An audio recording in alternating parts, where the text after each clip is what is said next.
Yo, what up mga bossing? So ayun, magkabit nga pala tayo ng Okimura CNC Mags. Dito sa Honda Click na version 3.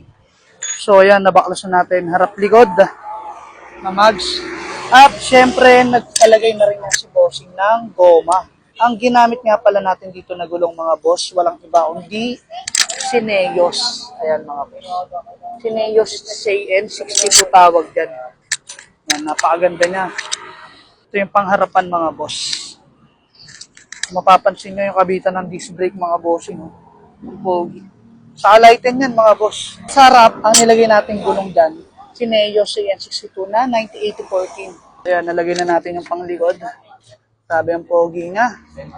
So ayan mga bossing, sa version 3 nga pala, magpapalit nga pala dyan ng disc brake dahil yung version 3 ay 5 volts yun mga boss. Ayan.